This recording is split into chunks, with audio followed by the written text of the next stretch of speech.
यह सवाल है नौजवानों की। हमारी लड़ाई बहुत बड़ी है। देश का भाईचारा खत्म हो गया है। कोई ब्राह्मण राजपूत पर विश्वास नहीं कर रहा है, कोई सवर्ण दलित पर विश्वास नहीं कर रहा है। हमें गांधी और नेहरू की प्रतिपादित नीतियों को यहां फिर से स्थापित करने की लड़ाई लड़ रहे हैं। हमारी यह लड़ाई है। यह तो तय है कि मोदी जोगी ने किसानों को बर्बाद करने का ठेका लिया है। कांग्रेस ने सदैव किसान की लड़ाइयां लड़ी है।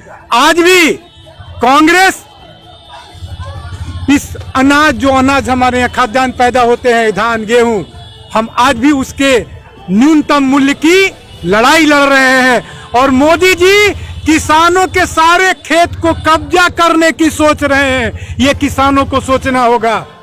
ये बाबू जगजीवन राम की कर्मस्थली है। मैं उनके जन्मस्थली से चलकर आया हूं। इस जमीन को, रोहतास और कैमूर को विकास का किसी ने धारा दिया तो वो बाबू जगजीवन राम थे, वो कमलापति त्रिपाठी थे, यहाँ के लोग थे। लेकिन आज यहाँ के खेतों को छीना जाएगा। अगर इस क्षेत्र के किसान समझ से काम नहीं लेंगे और इस डबल इंजन की सरकार को नहीं हटाएंगे तो किसी के पास खेत नहीं बचेगा। मित्र, मैं आपको बताना चाहता हूं, कांग्रेस ने अभी तुरंत कल घोषणा पत्र जारी किया है। हमारे राष्ट्रीय प्रवक्ता, बिहार प्रदेश कांग्रेस कमेटी के कार्यकारी अध्यक्ष शेरे बिहार श्याम सुंदर सिंह धीरज, इन सब लोगों ने, तारिक अनवर जी ने कल जो हमारा घोषणा पत्र जारी किया उसमें कहा कि किसानों को समूल रूप से कांग्रेस कर्ज माफी देगी। यह किसानों के लिए कांग्रेस की सोच है, यह भाजपाइयों की सोच नहीं हो सकती। उनकी सोच यह है कर्मचारियों का गर्दन काट दो। अभी आपने सुना होगा, आप मीडिया के लोग हैं, कल ही जो बुजुर्ग लोग थे जिसको कांग्रेस ने यात्रा में रियायत दी थी कि उनका किराया पूरा नहीं लगा, मोदी जी की सरकार ने बुजुर्गों के लिए उस राहत को भी छीन लिया और कहा कि नहीं, मैं बुजुर्गों को कोई राहत नहीं दूंगा।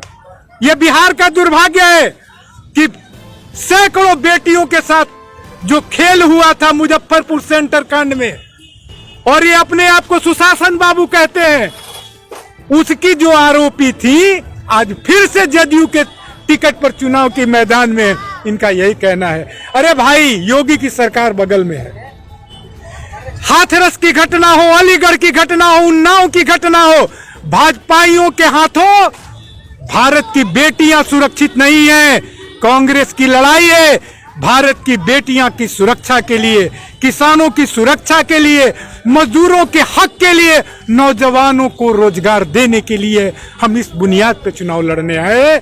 और हम आशा करते हैं कि जनता जो काली पट्टी बांधी हुई है उसको हटाकर फेंकेगी, तभी जाकर विकास के दिन बहुरेंगे। अन्यथा मजदूर तो भूखे मर ही रहे हैं। आने वाला दिन ये धान का कटोरे के क्षेत्र के बड़े किसान भी रोएंगे रोएंगे रोएंगे। युवाओं के रोजगार को लेकर के जो भी योजनाएं हैं उसे कैसे पारित किया जाए? अभी मैं आपको बताता हूं, आपको रोजगार क्यों मिले।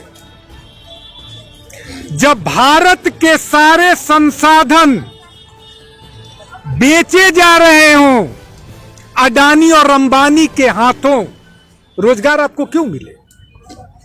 नहीं मिलेगी। रेल बिक रहा है, प्लेन बिक रहा है, पेट्रोल बिक रहा है, डीजल के संस्थान बिक रहे हैं, कल कारखाने बिक रहे हैं। अरे यार, अब तो इससे भी ज्यादा आओ, अब उत्तर प्रदेश में जोगी जी के राज में बस स्टैंड बिक रहे हैं। यही आज की परिस्थिति है। क्यों? आप इस सरकार ने कहा था कि मैं प्रत्येक वर्ष 2 करोड़ लोगों को रोजगार दूंगा, और इनके 6 वर्ष का रिकॉर्ड है कि 12 करोड़ नौजवानों को रोजगार इन्होंने लील लिया। ये पेट में खा गए। अभी भी प्रत्येक महीना आप डाटा उठा के देखिए, करोड़ों प्रोफेशनल्स जो इंजीनियर हैं, जो मैनेजमेंट किए हुए हैं, वो लोग प्रत्येक महीने उनकी नौकरी जा रही है। तो अगर रोजगार का सृजन करना है तो कांग्रेस को लाना होगा, क्योंकि कांग्रेस नेहरू की नीतियों पे चलती है, गांधी के सत्य और अहिंसा पे चलती है, इंदिरा गांधी और राजीव गांधी के शहादत पर चलती है। और आज राहुल गांधी के सशक्त नेतृत्व में चलती है, यही कांग्रेस है। बिहार चुनाव में रणनीतियां क्या है? बिहार चुनाव में हम सीधे फरियाद कर रहे हैं, लोगों से सीधे फरियाद कर रहे हैं कि देश को बचाना है तो आप साथ चले, सामाजिक सद्भाव को बचाना है तो साथ चले।